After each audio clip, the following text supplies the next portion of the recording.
This ILLOWA FCA Game of the Week is brought to you by Mel Foster Real Estate. Mel Foster, making it happen. Thanks, Zena!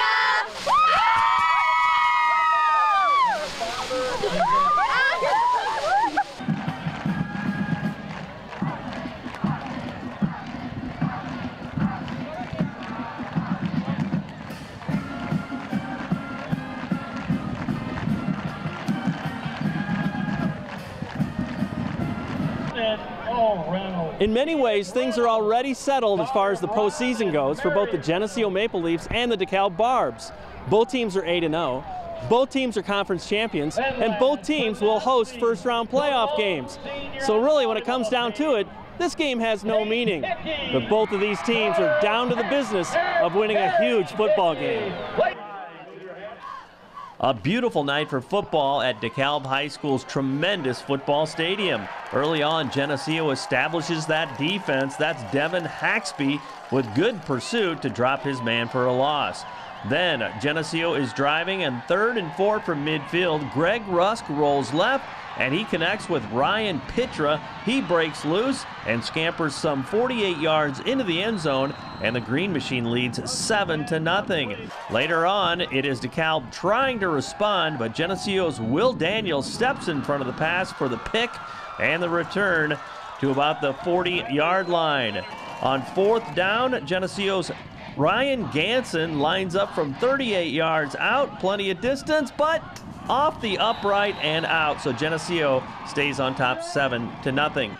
In the second quarter of play, Pitra getting after it again. He runs hard and he runs smart for 17 yards on his way to a 44-yard performance on the ground. Lane Acree back from that tough ankle injury. He bulldozes his way 19 yards as Geneseo is getting close to the end zone. And then on 2nd down, from 8 yards out, Pitra, relentless, reaches deep down and reaches over the goal line for the touchdown, and Geneseo is on top 14-0. Can their defense hold the powerful Barbs until halftime? That is Justin Scott darting in to drop his man for a loss. But with 31 seconds to go, the Barbs make it a whole new ball game. Derek Kiley, perfect strike in stride to Rudy Lopez.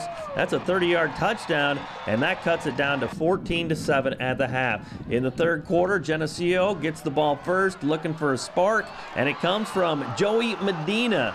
He's got some room to run and picks up some 45 yards all the way down to the 23-yard line. He rushed for 63 yards on the night. And then on 3rd and long, Geneseo's Greg Rusk at it again to Drew Himmelman. Some great hands, and he is not to be denied as he works his way into the end zone, and that extends the lead to 21-7. Then Geneseo again turns to its defense. This time it's Jacob Beath. He drops his man for a 4-yard loss.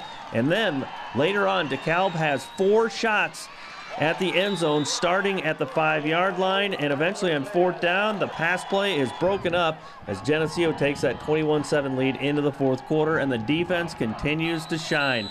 This time, Grant Pritchard, nothing's going to get by him as he comes up with the solid stop in the front line. And then on 4th down at the 24, it's broken up by Will Daniels once again, and that secures the victory for sure as Geneseo wins 21-7. Completing a 9-0 sweep through the regular season. And now it's wait and see not only who their opponent to be, but if they are in Class 4A or 5A. It was huge. Obviously that play was great, just to, started off, get the ball rolling, but we just kept the momentum going, and it was just a great game, fun to play. What do you do, when you score that early to keep that, to maintain that momentum so you don't go soft, those kind of things?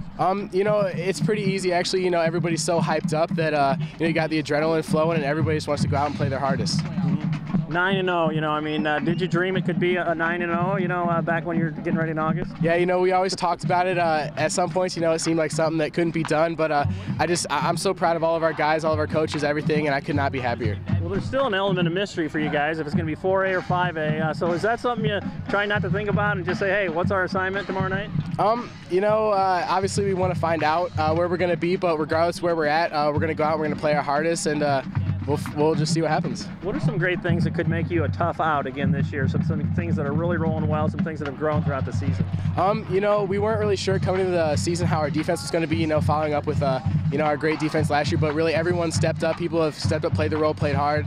Obviously on offense, we've got a lot of different threats, balancing everything out, and everyone, you know, everyone's doing a great job. And how fulfilling is it that, like you said, I mean, there's a lot of new faces that hadn't seen a varsity field, and now they've got a 9-0 season behind them. It's great, you know, a lot of them, they'll talk about being on the sideline last year and how much fun the state championship game was, and just to be able to have everyone on the field now, and it's just amazing. I love it. I want to be there again. Well, we knew coming in that they were just going to be a great team, and then with the undefeated record, you know, our age group, every single year regular season we've been 8-1, so it was definitely a huge thing for us to get that undefeated record. Great job on offense, especially establishing the lead early on. I'm sure that was key. You got to stop early, and then you marched right down the field.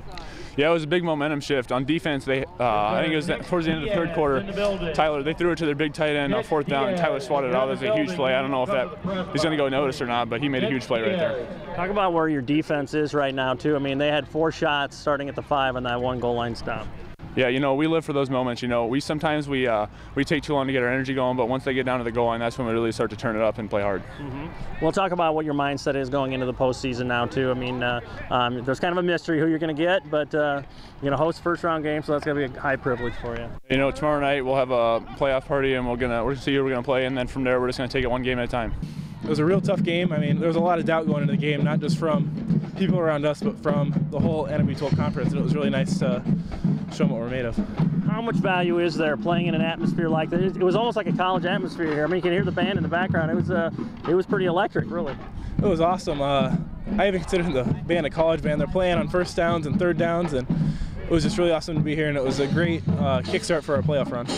Tell me about that, too. What momentum comes out of this? You know, you've got 9 games behind you now. Everybody's kind of all grown up now, and you started week 1 with kind of some mystery. You know, who's going to step up?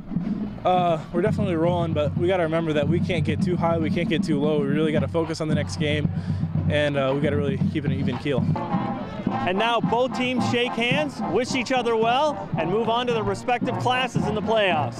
Hey, are you ready to start Fellowship of Christian Athletes at your college, high school, or middle school? Contact me to find out how, or check out our website at ILLOWAFCA.org. With the FCA Game of the Week, I'm Dan Pierce.